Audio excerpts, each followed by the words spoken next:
నమస్కారం అండి. ఈరోజు బహుజన చక్రవర్తి సర్దార్ పాపన్ గౌడ్ గారి 376వ జయంతోత్సవం ఈ కొవ్వూరు నగరంలో మన తాతా కృష్ణ గారు ఏర్పాటు చేసినట్టు విగ్రహం దగ్గర ఈరోజు మా పెద్దలు రాష్ట్ర జేసీ చైర్మన్ మార్క నాగేశ్వరరావు గారు, అలాగే కృష్ణ గారు, మురళి గారు, శేఖర్ గారు, సీని గారు, అలాగే మన శివాజీ గారు, ఇంకా రామకృష్ణ గారు, వీరబాబు గారు, వేదిక మీద ఉన్న యువత అందరూ కూడా ఈ పాపన్ గారికి ఘనమైన నివాళులు అర్పించడం జరిగింది. పాపన్ గారి యొక్క నివాళులు ఎందుకు జరుపుకున్నామంటే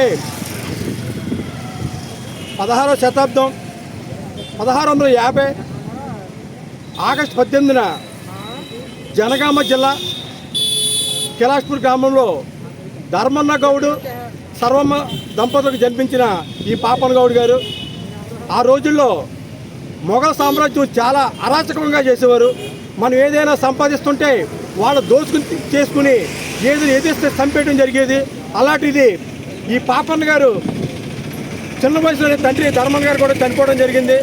ఈ సర్వమ్మ గారి తల్లి కొడుకుని ప్రోత్సహించేప్పటికీ ఈయన యొక్క అలాగే ఊరందరి దగ్గర ఏ విధంగా చేస్తారో గ్రామం మొత్తం అంతా కూడా చేస్తున్నారో పాపన్ గారు కూడా ఒక కళ్ళు ఇప్పటికి తీసే దాంట్లోకి కళ్ళు తాగి వెళ్ళిపోతుంటే నాకు డబ్బులు ఏమన్నా అడిగితే ఆ యొక్క మొఘల్ సైనికులు తిరుగుబాటు చేశారు. తిరుగుబాటు చేస్తే కత్తి తీసుకుని వాళ్ళందరినీ కూడా వేసేయడం జరిగింది. ఆ రోజు వేసేసిన తర్వాత నాకు ఒక సైన్యం తయారు చేయాలని ఒక 10 మందితో స్నేహితులతో ఏర్పాటు చేసుకుని దాన్ని 12,000 మందిని గేరిల్లా సైన్యంగా తయారు చేసి ఆ రోజు గోల్కొండని ఉన్నటువంటి మొఘల్ సైన్యాన్ని అంతా కూడా అంతం చేసి గోల్కొండని జెండా ఎగరేసి గోల్కొండ రాజయ్యాడంటే ఈ యొక్క ఇలా గర్వంగా ఇవాళ ఈరోజు చాలా చెప్పుకోవాలి.